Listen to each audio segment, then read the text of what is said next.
The following motifs and geometrical patterns are also very important in the fight of a knight against a king or vice versa.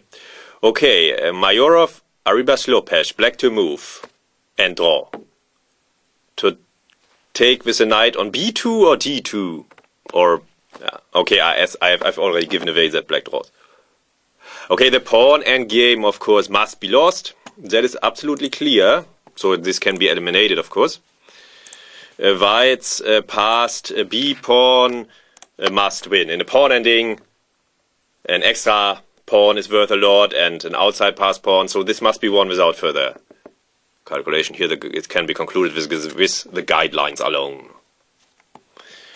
Okay, while here, of course, the guideline that the knight is a bad defender of one wing is valid and black draws, but probably some calculation should be done. But okay, it is not too long calculation, I think.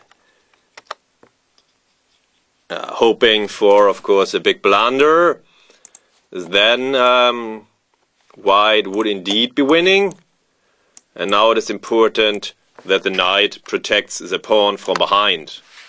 And then, yeah, it almost always wins. It would be different if the knight would be on, wherever.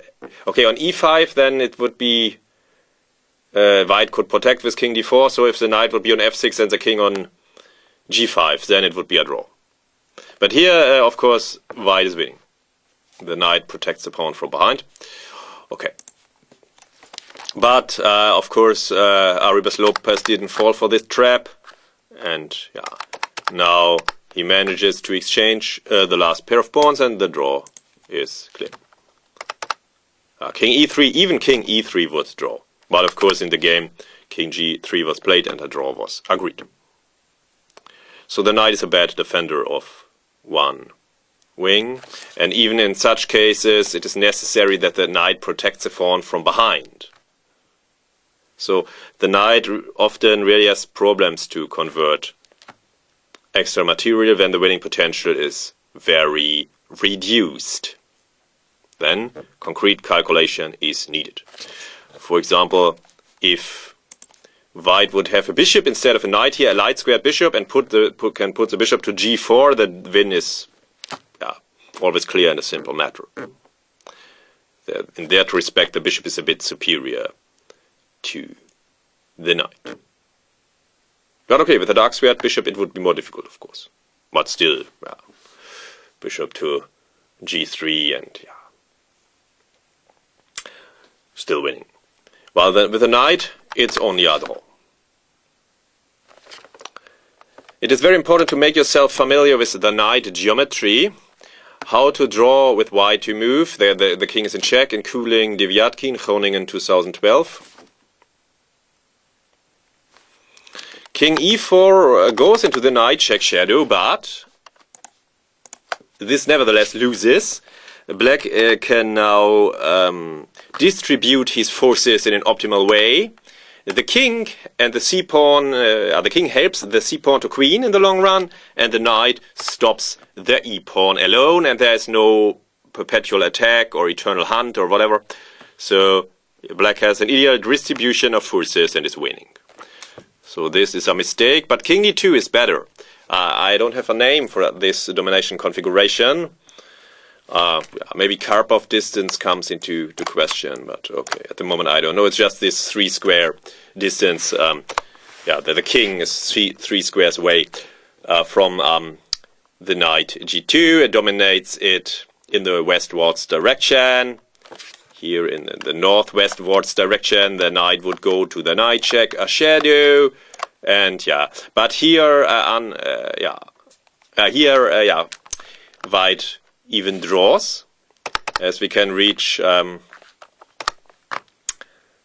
body check against black's king, and now white's king somehow divides black forces into 2 parts, which are now badly separated. Here black has no good move, and it's a draw. The knight is not stable there. Of course, the knight likes to be protected in general. And here our race resulted black queen first, then white queen as well, and a draw was agreed even after exchange of queens. So this is an important domination configuration. You should remember it, and you should make yourself in general familiar with these geometrical patterns of the fight of king against knight, also bishop against knight, rook against knight. Okay, but here we are of course talking about king against knight. Okay, one further example for this important geometrical patterns, which you should make yourself familiar with, to not to run into unpleasant knight forks, but to restrict the enemy knights. Tezig Chernyshov, the question is, white to move and draw. Is knight takes f7 right, or rook takes g5? Rook takes g5 does lead to a draw. As now the knight can reunite with the king, and when king and knight are together, they usually draw against king and rook in the pawnless case, which is here on the board, of course.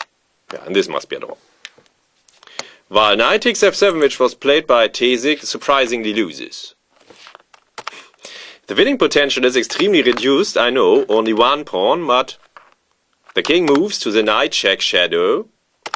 Now it's there. Yeah, the king dominates the knight, and white's king cannot move into the square of the passed pawn, and throw the g pawn does queen, will queen. Okay, and so Tezig resigned. No knight fork, whatever. So let's see this configuration again. The knight needs at least 3 moves to give check. Knight h6, knight f7, knight d8, or df5, d4. But we have already seen that. We already see that f7 and f5 cannot be taken. So the knight must go to h6 to g4, and then somehow whatever e. It's really, you know, e3, g2, f4 check. But this really is clumsy, of course. It lasts a very long time. So it looks so near, but the king is yet so far away from the knight and restricts it very efficiently. Yeah, you should really make yourself familiar with this geometrical patterns. It will help you a lot when fighting against knights or trying to make your own knight or knights as dangerous as possible. And I like this rule of the knight check shadow very well. It's usually a good position for the king. The king is in the knight check shadow somehow.